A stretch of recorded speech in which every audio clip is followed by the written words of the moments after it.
Hello principles and vice principles, कैसे हैं आप सब। तो फाइनली आज हम एनईपी की उस वीडियो पर पहुंच गए हैं जो कि जिसे मैं कह सकता हूं this is the final video of NEP. इसके बाद बस हम एक कंपैरेटिव वीडियो बनाएंगे जिसमें कि एनईपी जो तीनों हमारी अब तक की एनईपीज़ आई हैं उन एनईपीज़ का हम एक कंपैरिजन करेंगे कि किस एनईपी में क्या क्या जो है हमारे पास चेंजेस आए या क्या उनकी पॉलिसी इंप्लीमेंटेशंस थी। तो आज की वीडियो को हम शुरू करते हैं। Now what it says, now जो ये लास्ट यूनिट है हमारी टेक्नोलॉजी बेस्ड है कि creating a dedicated unit for building world class digital infrastructure educational digital content and capacity basically किसके द्वारा की जाएगी, इन द मिनिस्ट्री। नाउ जब वो कह रहा है इन द मिनिस्ट्री, इसका मतलब है ministry of education. So what it says, technology in education is a journey and not a destination, and capacity will be needed to orchestrate the various ecosystem players to implement the policy objectives। इसका simple सा मतलब है कि जो technology in education है वो खुद में डेस्टिनेशन नहीं है बट ये जर्नी का पार्ट है। और इस जर्नी का जो बेसिक ऑब्जेक्टिव होगा क्या होगा कि जो भी हमारे डिफरेंट इकोसिस्टम प्लेयर्स हैं उनको जो है ये पॉलिसी ऑब्जेक्टिव अचीव करने में हेल्प करेगा। एंड पॉलिसी ऑब्जेक्टिव अचीव किसके, एनईपी 2020 के। A dedicated unit for the purpose of orchestrating the building of digital infrastructure, digital content, capacity building will be created in the ministry to look after the e-education needs of both the school and the higher education। So, जो ये हमारी एक ministry में जो है अलग से वो बनाया जाएगा। इस यूनिट का पर्पज़ क्या होगा कि वो डिजिटल इंफ्रास्ट्रक्चर को डेवलप करा पाए, जो ई एजुकेशन है उसकी नीड्स को फुलफ़िल करा पाए। कौन सी नीड्स, सेकेंडरी स्कूल एजुकेशन की, और मतलब ऑल स्कूल और जो है हायर एजुकेशन इंस्टीट्यूट्स, दोनों की जो एजुकेशन नीड्स हैं उनको फिल करा पाए। अब हमने ये देख लिया कि ऑब्जेक्टिव क्या थे, एनईपी क्या थी, लेकिन इसको इम्प्लीमेंट कैसे कराया जाएगा। Who is the implementing authority, या जो है इम्प्लीमेंटिंग अथॉरिटी को कौन चेक करेगा, या इम्प्लीमेंटिंग अथॉरिटीज़ कौन होंगी और वो कैसे इसे इम्प्लीमेंट करेंगी। सो ना यहाँ एक सबसे प्रोमिनेंट नेम है central advisory board of education, that is CABE. ठीक है। Now in this context the policy recommends strengthening and empowering the central advisory board of education which will have a much greater mandate, मतलब उसके जो rights हैं, जो उसका क्षेत्राधिकार है वो भी बढ़ा दिया जाएगा। And not only a forum for wide spread consultation and examination of issues relating to educational and cultural development। Now ये केवल एक not only a forum for widespread consultation and examination of issues relating to the educational and cultural development, ये इस policy को implement कराने वाले और इस इम्प्लीमेंटेशन को देखने वाले मेन एजेंसी होगी, दैट इज़ कैबे। और इसका जो मैंडेट है, इसके जो एम्पावरमेंट है, that is to be strengthen. Now how it will be done, the remodelled and rejuvenated CABE shall also be responsible for, मतलब इसका केवल डिस्कशन फोरम या इससे नहीं काम चलेगा, डिस्कशन से। It is responsible for developing, articulating, evaluating and revising the vision of education in the country as a continuous basis in close collaboration with Ministry of HRD, that is Ministry of Education now, and corresponding apex bodies of the states। जो भी states में जो bodies होंगी, educational bodies होंगी, उनके साथ ये coordinate करेगा, ये डेवलप करेगा किसको, विज़न को, आर्टिकुलेट करेगा, इवेल्युएट करेगा और रिवाइज करेगा विज़न ऑफ एजुकेशन को। सो हम ये कह सकते हैं कि जो कैबे है that is going to be the highest authority in the implementation process, and it will coordinate with various stakeholders, जो स्टेट्स में पर्टिकुलरली होगा उनके साथ ये कोऑर्डिनेट करके इस पॉलिसी की इम्प्लीमेंटेशन, इसकी इवैल्यूएशन, और इस पॉलिसी में अगर जो कोई भी नीड है, कोई भी रिविजन्स रिक्वायर्ड हैं तो उसके बारे में वो रिकमेंड करेगा। To bring back focus back on the education and learning, it is desirable that the Ministry of Human Resource Development be redesignated as Ministry of Education। पहले मिनिस्ट्री ऑफ एचआरडी थी और एनईपी 2020 में इसको recommend किया गया that it becomes a ministry of education.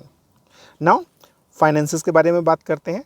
Affordable and quality education for all, सबसे इसमें जो इंपॉर्टेंट है वो है कि 6% of the GDP as invested by the policy of 1968, और इसको दोबारा कब कहा गया, 1986, और फिर से रिवाइज कब कहा गया, 1992 प्लान ऑफ एक्शन में। उसके बाद दोबारा कब कहा जा रहा है, 2020 की इकोनॉमिक जो नेशनल एजुकेशन पॉलिसी है उसमें कहा जा रहा है। सो जो 6% ऑफ द जीडीपी है वो अब तक हमारा अचीव नहीं हुआ है। So it is all about कि भाई कितने % हमारा होना चाहिए।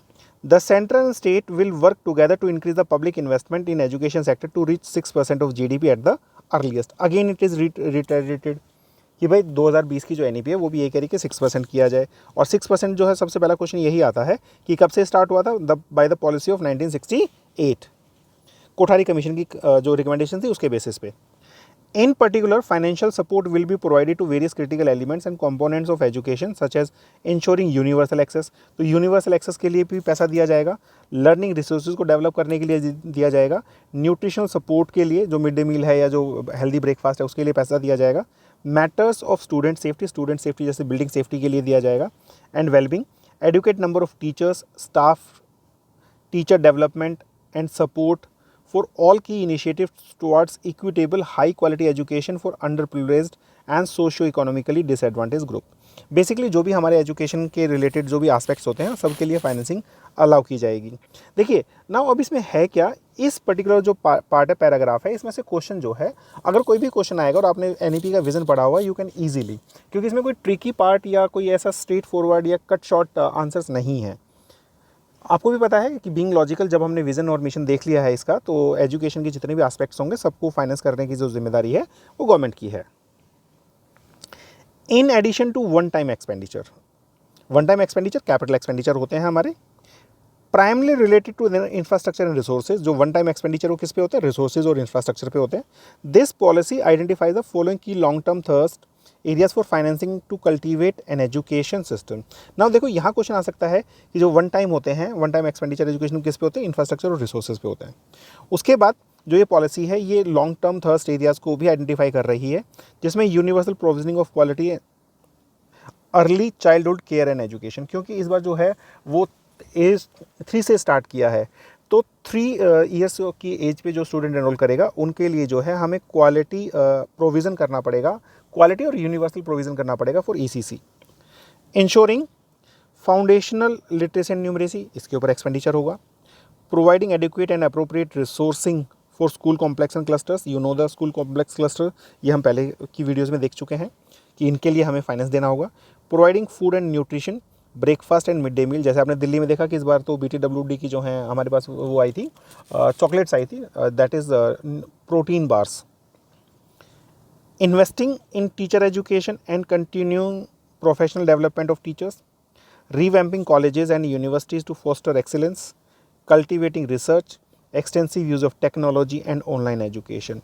Now the more and more content is going to be online, और टेक्नोलॉजी का हम बहुत ज़्यादा यूज़ कर रहे हैं, जैसे स्मार्ट बोर्ड्स आ रहे हैं, डिजिटल लाइब्रेरीज आ रही हैं, वर्चुअल लैब्स आ रही हैं, all these are use of technology, इसमें भी रिसोर्सेज एलोकेट किए जाएंगे। Even the low level of funding on education in India is frequently not spent in timely manner at the district and the institution level, hampering the achievement of the intended targets of those funds। भाई जो funds होते हैं उनका कुछ target decided होता है, लेकिन अगर वो जो फंड्स एलोकेट हुए हैं वो भी टाइमली स्पेंड नहीं होंगे तो जो फंड्स हैं उन जो टारगेटेड फंड्स हैं उनके टारगेट अचीव नहीं होंगे, उनके टारगेट जो है हैम्पर होंगे। Hence, the need is to increase efficiency in the use of available budget by suitable policy changes. Financial governance and management will focus on the smooth, timely, appropriate flow of funds and their uses with probability. Administrative processes will be suitably amended and streamlined so that the dispersal mechanism may not lead to high volume of unspent balances। क्योंकि अभी अनस्पेंट balance ना बहुत तरह से हो सकते हैं, administrative reasons हो सकते हैं, ठीक है, और उसके बाद जो है लॉजिस्टिक रीजंस हो सकते हैं, पॉलिसी एस्पेक्ट हो सकते हैं, तो इन सबको स्ट्रीमलाइन किया जाएगा ताकि जो भी बजट एलोकेट होता है वो बजट एलोकेशन टाइमली स्पेंड हो पाए। The provision of the GFR, PFMS and just in time release to implementing agency will be followed for efficient use of government resources and avoid parking of funds। तो NEP में जो है GFR rules होंगे, PFMS होगा या just in time. Just in time का मतलब है कि जब रिसोर्सेज एलोकेट हुए हैं, जब उनकी नीड है तो उसका एलोकेशन हो जाए ताकि वो स्पेंड हो जाए। अगर लास्ट में सारे फंड्स एक साथ दिए जाते हैं तो वो जस्ट इन टाइम नहीं है और उस वजह से जो है फंड्स जो है अनयूटिलाइज्ड रह जाते हैं। Mechanism of performance based funding of state HEIs में बी डिवाइज्ड, कि भाई जो जितना अच्छा परफॉर्म करेगा उन इंस्टीट्यूशंस को उतनी ज़्यादा फंडिंग अवेलेबल होगी। Similarly efficient mechanism will be ensured for the optimum allocation and utilization of funds earmarked for SEDs. SEDs के लिए जो फंड्स एलोकेट हुए हैं उनके लिए एक प्रॉपर मैकेनिज्म होगा कि उनका फंड यूटिलाइजेशन टाइमली हो जाए. Now the policy also calls for the rejuvenation, active promotion and support for private philanthropic activity in the education system sector. जो ये पॉलिसी है ये एजुकेशन सेक्टर में जो प्राइवेट पार्टनरशिप हो रही है, फिलोंथ्रेपिक जो आ रहे हैं एनजीओ बेस्ड या सोशल कॉज बेस्ड जो भी इंस्टीट्यूशंस हैं, उनके लिए ये पॉलिसी जो है अप्रोप्रिएट प्लेस प्रोवाइड करेगी, जिसमें कि जो हमने देखा था कि लाइट बट टाइट बहुत सारे जो रेगुलेशंस हैं उनको ईज आउट किया जाएगा, लेकिन लाइट बट टाइट जो है इसका रेगुलेशन रहने वाला है. The matter of commercialisation of education has been dealt the policy through multi relevant fronts including light but tight regulatory approach that mandates full public self-disclosure of finance, procedure, course, program offerings and educational outcomes. मतलब जब हमने देखा था कि जो schools state school standard authority होगी उसकी website के ऊपर हर एक स्कूल का जो है डेटा पब्लिश होगा, पब्लिक डिस्क्लोजर होगा, और अगर कोई जो पेरेंट है या जो पब्लिक है वो इस डिस्क्लोजर से सेटिस्फाइड नहीं है तो वो SSSA के पास, स्टेट स्कूल स्टैंडर्ड्स अथॉरिटी के पास कंप्लेंट लॉज कर सकती है. Moving to the next head, implementation. Any policy's effectiveness depends upon its implementation. Such implementation will require multiple initiatives and actions, which will have to be taken by multiple bodies in a synchronized and systemic manner. देखो, अगर ये पूरी policy है ना, ये class 3 से लेके जो है आपके रिसर्च तक के जो स्टूडेंट्स हैं उनको कैटर कर रही है. इसके अंदर डिफरेंट एजेंसीज इन्वॉल्व हैं, डिफरेंट इंस्टीट्यूशंस इन्वॉल्व हैं. तो अगर इसे हमें इम्प्लीमेंट कराना है तो ये मल्टी इनिशिएटिव और मल्टी एक्शन अप्रोच होगी, जिसके अंदर जो डिफरेंट जो बॉडीज़ हैं उनको एक लय में सिंक्रोनाइज्ड वे में काम करना होगा. Therefore implementation of this policy will be led by various bodies. Ultimately कौन था सबसे ऊपर? कैबे. उसके साथ कौन होंगे? Including ministry of HRD, CABE, ministry of HRD के साथ CABE, then union and state governments, education related ministries, state department of education, boards, NTA, the regulatory bodies of school and higher education, NCERT. मतलब जितने भी हमने इसमें नाम सुने ना सारे के सारे. लेकिन अल्टीमेटली जो है, इससे पहले वाली पॉलिसी में हमने पैराग्राफ में क्या देखा है, कैबे विल हैव अ हायर से in this. Implementation will be guided by the following principles.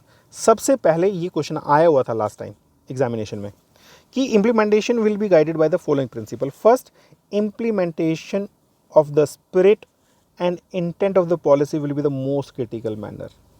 Don't go by word to word, policy to policy, but लेकिन जो इसका विजन था ना, जिसके इसकी आत्मा है, स्पिरिट है, and intent of this policy will be the most critical. It is important to implement the policy initiative in a phased manner. Each policy point has several steps, each of which requires a previous step to be implemented. मतलब ये step by step है, ये किया तो ये होगा, ये होगा, ये होगा, ये होगा. यू कॉन्ट से दैट कि हम ये वाला स्टेप ले लेंगे लेकिन ये वाले स्टेप्स नहीं हुए. सो it is a step by step gradual process. Third, prioritisation will be important in ensuring optimal sequencing of the policy inputs and the most critical and urgent actions are taken up first. Most urgent उसकी किसके था? SEDs के बारे में था, growth enrolment को बढ़ाने के बारे में था. जो हमारी ECC है, early childhood care and education, उसकी इम्प्लीमेंटेशन के बारे में है, उसकी जो यूनिवर्सल प्रोविजनिंग के बारे में, they are more important. Only a full fledged implementation, not a piecemeal one. Now as this policy is interconnected and holistic, it is very important कि जो implementation होगा वो holistic होना चाहिए और interconnected है. Only a full fledged implementation, पूरी policy को implement किया जाए. Since education is a concurrent subject, it will need careful planning, joint monitoring, collaborative implementation between the center and the states. Center और state मिलके इसको implement करें. Timely infusion of requisite resources, जिसमें कि human infrastructure और finance resource include हैं, वो timely दिए जाएं. Careful analysis and review of the linkage between the multiple parallel implementation steps will be necessary in order to ensure effective dovetailing of all initiatives. अब जितने भी हमारी implementing agencies हैं ना वो डिफरेंट हैं, तो उनकी जो कई बार ना इम्प्लीमेंटेशन पैरेलल होगा. ठीक है, तो इफ़ेक्टिव अगर हमें इनका इम्प्लीमेंटेशन करना है तो उनके बीच में कोऑर्डिनेशन होना ज़रूरी है. Yearly joint reviews of the progress implementation of this policy in accordance with the target set of each action will be conducted by the designated teams constituted by Ministry of HRD, that is Ministry of Education, and the reviews will be shared with the CAB. क्योंकि CAB को क्या करना है, फिर final उसका analysis करना है. In the decade 30-40 the entire policy will be operational mode, following which another comprehensive will be undertaken. अब इसमें से जो क्वेश्चन आया था वो ये आया था कि जो NEP है उसका जो इम्प्लीमेंटेशन है वो स्टेप बाय स्टेप है, आइसोलेशन में है, कॉम्प्रीहेंसिव है. So it is a comprehensive implementation of all the aspects. So principles, देखिए अब आपको एक बहुत क्लियरिटी के साथ है कि self study is the key. Self study is the key.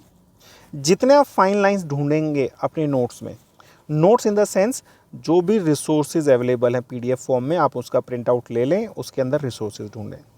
ठीक है, उसके अंदर रिसोर्स ढूंढें नहीं, रिसोर्सेज वो आपको मिल गए हैं, उसके आप फाइन लाइन्स पढ़ें. देखिए अब तक हम लगभग 13 वीडियो दे पाए हैं और 13 वीडियो जो है ऑन एन एवरेज हमारी 20 मिनट्स की हैं. अगर मैं 20 मिनट्स की देखूं तो 260 मिनट्स में आपकी जो NEP है वो कंप्लीट है.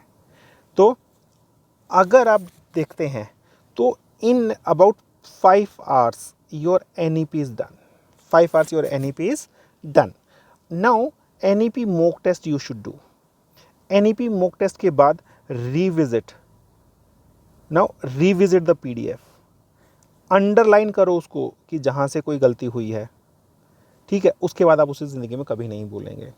अब हमारे पास एक फाइनल जो है NEP की एक वीडियो वो हम अपलोड करेंगे जिसमें हमारी तीनों NEP पॉलिसीज़ का कंपैरिजन है कि उनमें क्या क्या इम्प्लीमेंटिंग था, क्या क्या चीज़ें हैं उनमें, और प्लान ऑफ एक्शन में क्या था. So this is all for this video. I hope कि ये वीडियोज़ आपके किसी काम आ रही होंगी. आई एम नॉट सेइंग कि we are perfect, but collaboratively we will be perfect. In a batch of 500 the target is very simple, 450 at least जो हमारे प्लान ऑफ एक्शन को फॉलो करेंगे they will be going for the interview. They will be going for the interview. This is the target and this can be achieved only when you will help us by your self studies. Self study is the key. आप guidance ले सकते हैं.